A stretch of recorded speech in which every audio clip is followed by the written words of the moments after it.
आपके नंबर को dummy SIM लेते हैं। ये वहाँ जाके इसने बोला कि मेरा नंबर जो है फॉल्टी है या ये खराब हो गया है, जो कि नंबर एक्चुअली विक्टिम का नंबर था, जो हमारा इस केस का वादी है। और वहाँ जाके इसने डमी सिम ले लिया। एक बार सिम इसके पास आ गया, यहाँ विक्टिम के पास उसका सिम अचानक से एक दिन स्विच ऑफ हो गया। विक्टिम उस नंबर को इतना ज़्यादा यूज़ नहीं करता था, उसने ध्यान नहीं दिया अपने मैसेजेस पे। जब उसका नंबर ऑफ हुआ, नंबर ऑफ होते ही ये पता चला कि उस नंबर पे योनो ऐप डाउनलोड की गई। एक OTP से आप SBI की ऐप्स या कोई भी और बैंकिंग ऐप्स डाउनलोड कर सकते हैं। अब सारे OTP, क्योंकि नंबर वो लिंक था बैंक अकाउंट से, तो सारे OTP इसके पास आने लगे, जो ये गिरोह का वो है। अब इसके बाद मास्टरमाइंड, उसके बाद इन्होंने योनो ऐप डाउनलोड करके सारा पैसा 20-20 हज़ार, 1-1 लाख NEFT इस तरह से इन्होंने और अकाउंट्स में ट्रांसफ़र करना शुरू किया। ये पूरा पैसा 20 दिन के अंदर 11,18,000 के करीब ये लोग ट्रांसफ़र कर चुके थे। जब तक केस हमारे पास आया तब तक 20-25 दिन हो चुके थे। हमने इसके बाद तुरंत ट्रेसिंग स्टार्ट की और जो हमें बैंक अकाउंट्स मिले, 6 अकाउंट्स में पैसा इनका ट्रांसफ़र हुआ था। उन 6 अकाउंट होल्डर्स का सारा नाम और पता हमने निकाला। धीरे धीरे हमें पता चला कि इसमें वोडाफोन कंपनी की एक बहुत बड़ी गलती थी, क्योंकि जब भी कोई सिम लेता है तो वो पुरानी KYC जो होती है उससे उसको वेरीफाई किया जाता है कि ये वही बंदा सिम ले रहा है जिसने पहले सिम लिया था। पर उनके टेलीकॉम कंपनी की एक बहुत बड़ी गलती रही कि उन्होंने इस बात पे ध्यान नहीं दिया कि सिम था किसके नाम पे और लेने कौन आया है, और ऐसे ही किसी और को सिम दे दिया। ये 2 स्टेप वेरिफिकेशन होता है। एक तो यूपी में संभल में, जहाँ से सिम डमी सिम लिया गया, पहले तो वहाँ पे उसने वेरीफाई नहीं किया। दूसरा वेरिफिकेशन दिल्ली से हुआ, इनके वोडाफोन हेड ऑफिस से, वहाँ पर भी इसको वेरीफाई नहीं किया गया। इससे आपके जो साइबर फ्रॉडस्टर्स थे इनको उसका नंबर मिल गया आसानी से, और ये सिम ऑपरेट करके इन्होंने इस साइबर फ्रॉड को अंजाम दिया। इसके अलावा आप जो भी क्वेश्चंस पूछना चाहते हैं आप पूछ सकते हैं। हमारी टीम जो लीड की थी, हमारे सब इंस्पेक्टर सुनील धानिक, जो सबसे पहले हम लोग 3 जिन अकाउंट होल्डर्स को उठाकर लाए। फिर हमने वोडाफोन कंपनी के उनको उठाया जिन्होंने ये वेरिफिकेशन नहीं किया था, क्योंकि उनका भी इन्वॉल्वमेंट इसमें पाया गया।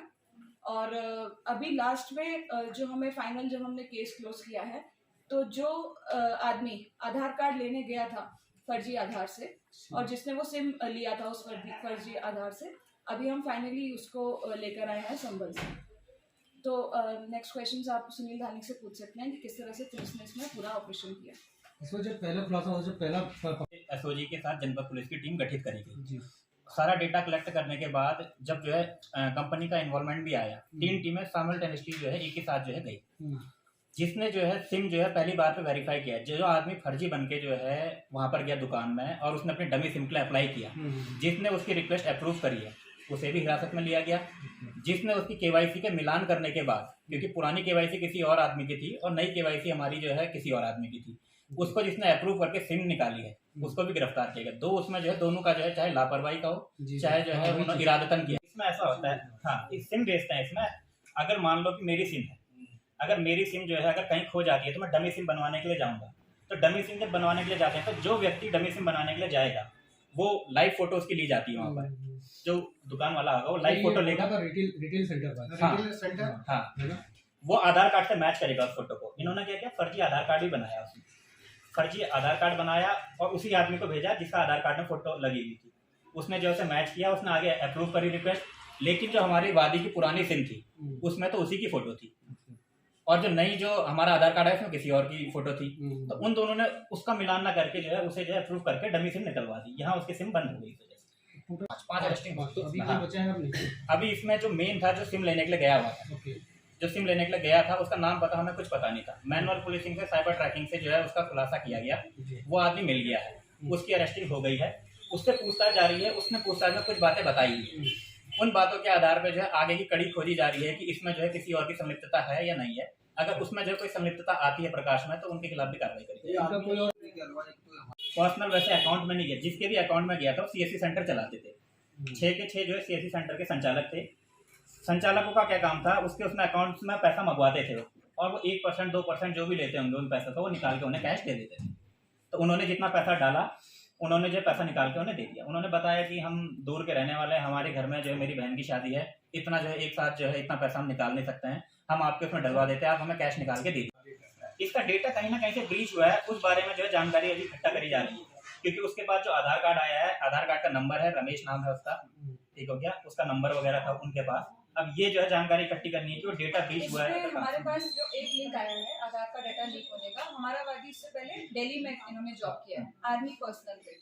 तो दिल्ली में इन्होंने आधार कार्ड अपना सितंबर में नया बनवाया था, रानीखेत का एड्रेस चेंज कराने के लिए दिल्ली से ही, जो वहाँ पे ऐसे CSC सेंटर्स होते हैं या जहाँ पे फोटोकॉपी मशीन आपने कैफेज देखे होंगे, तो हो सकता है पॉसिबिलिटी है कि वहाँ से ब्रीच हुआ है डाटा और यूपी तक इसकी इन्फॉर्मेशन गई है आधार कार्ड ब्रीच की।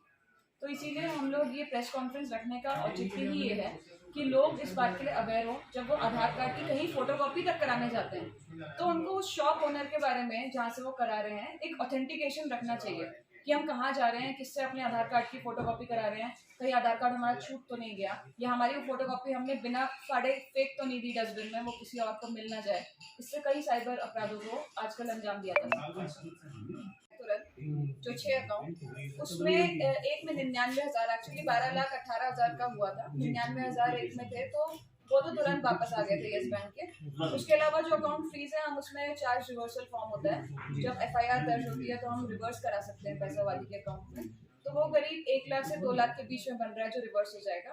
इसके अलावा हमने वादी को हिदायत दी है कि वो कंज्यूमर कोर्ट में भी इस केस को डाले, क्योंकि टेलीकॉम कंपनी की पहली गलती रही इसमें, उनका एक बहुत बड़ा रोल है इसमें, क्योंकि उनके एम्प्लॉयज ने अगर सही से वेरीफाई किया होता तो ये फ्रॉड ना होता, तो इसीलिए उन्होंने कंज्यूमर कोर्ट में भी केस डाला है। और अमूमन ऐसे केसेस में कंज्यूमर कोर्ट पैसा वापस करवाता है कंपनी से।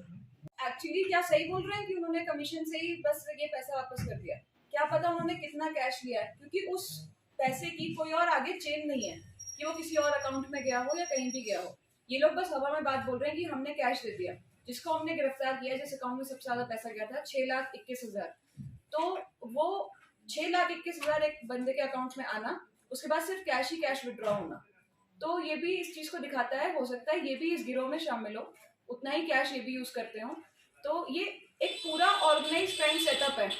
ये कहने के नाम पे 1-2% कमीशन दी जा रही है, बट इनमें से कई लोग इन्वॉल्व भी होते हैं इन गिरोह के साथ, जो जानते हैं कि ये आदमी फ्रॉडस्टर है और मुझे इतना इतना पैसा इसमें मिल सकता है, या वो ब्लैकमेलिंग के थ्रू इस पैसे को अपने लिए भी यूज करते हैं। तो इसीलिए हमने उन लोगों की भी अरेस्टिंग की है जो इस काम को अंजाम दे रहे थे।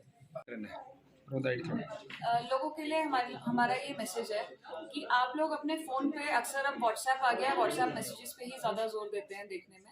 मैसेजेस भी लगातार देखिए जो कंपनीज के आ रहे हैं। अगर आपका सिम अचानक से बंद हो जाता है, जो सिम आप ज़्यादा यूज़ नहीं कर रहे हैं और आपको मैसेज आता है कंपनी का, तो आप तुरंत उसको अपने टेलीकॉम कंपनीज को बताइए अगर वो आपके द्वारा बंद नहीं कराया गया है, क्योंकि आजकल आपका एक मोबाइल नंबर आपके पूरे बैंक अकाउंट से लिंक्ड है, सिर्फ एक OTP से आपका पूरा का पूरा पैसा किसी और अकाउंट में जा सकता है। तो इसीलिए हमें बहुत अवेयर होने की ज़रूरत है। जब हमारा सिम बंद हो, हमें लगातार उस पर कंपनीज के मैसेजेस भी हमें लगातार पढ़ने चाहिए। और दूसरी बात यह है कि आपका जितना भी आधार की इन्फॉर्मेशन है या और भी जो आपके पैन कार्ड की इन्फॉर्मेशन है, आप उसे बहुत ज़्यादा शेयर मत कीजिए। कोविड का जब आपको सर्टिफिकेट मिलता है वैक्सीन का, तो भी आप लोग उसको व्हाट्सएप पे बहुत उससे शेयर करते हैं, जिसमें आपका आधार नंबर और बाकी डिटेल्स भी होती हैं। इससे भी आपकी इन्फॉर्मेशन लीक हो सकती है और साइबर फ्रॉड को अंजाम दिया जा सकता है। तो हमारे लोगों से ये रिक्वेस्ट रहेगी कि इन सब चीज़ों पे सावधानी बरतें। दूसरा, लॉटरी के केसेस बहुत सारे आ रहे हैं हमारे पास कि लॉटरी लगी है और इतना पैसा आपको दिया जाएगा, आप इसके बदले में हमें इतना टैक्स दीजिए, तो इन सब फ्रॉड से भी बचें। ब्लैकमेलिंग के केसेस आजकल हमारे पास बहुत आ रहे हैं, फेक IDs के केसेस आ रहे हैं। किसी से भी आप वीडियो कॉल कर रहे हैं, अगर आप उस बंदे से या बंदी से ज़्यादा परिचित नहीं हैं, तो आप इतना ज़्यादा उनसे मत घुलिए मिलिए कि कल को वो आपको ब्लैकमेल करें और इस तरह की कोई वीडियो अपलोड करने का आपको धमकी देते रहें रोज़। तो ये केसेस आजकल बहुत नॉर्मली हो रहे हैं। तीसरा केस मैं बोलूँगी, आपका आर्मी पर्सनल बन के लोग फ़ोन कर रहे हैं किराए के घर के लिए, या फिर हमारा आर्मी कैंट में ये फंक्शन है, आप ये भिजवा दीजिए, इतना किलो मिठाई भिजवा दीजिए, इतना पैसा दे दीजिए। तो आर्मी के नाम पे हम लोग तुरंत लोगों पे विश्वास कर लेते हैं, पर सबसे बड़ा फ्रॉड आर्मी पर्सनल्स के नाम पे ही किया जा रहा है, साइबर फ्रॉड। तो इसके लिए भी लोगों को जागरूक होने की बहुत आवश्यकता है। और मोबाइल रिकवरी जैसे हम लोग लगातार कर रहे हैं, मैं लोगों से ये रिक्वेस्ट करूँगी, आपका फ़ोन जिस दिन खोता है आप तुरंत हमें बताइए, ताकि हम उस पर जल्द से जल्द कार्रवाई कर पाएँ। डायरेक्ट आप हमारे साइबर सेल में कॉन्टैक्ट कर सकते हैं। द्वाराहाट में कितने पैसे निकाल लिए थे और कितने गिरफ्तार हुए उसमें? द्वाराहाट का जो ये केस है साइबर केस, इसमें अभी तक हमने 5 गिरफ्तारियां की हैं। और पूरा 11,18,000 के करीब पैसा इसमें निकला था। अब ये केस कंज्यूमर कोर्ट में भी चल रहा है टेलीकॉम कंपनी पे पैसा, ताकि इनका रिवर्स किया जा सके। बाकी जितना हमने बैंक अकाउंट फ्रीज कराए थे उनका भी रिवर्सल प्रोसेस अभी जारी है।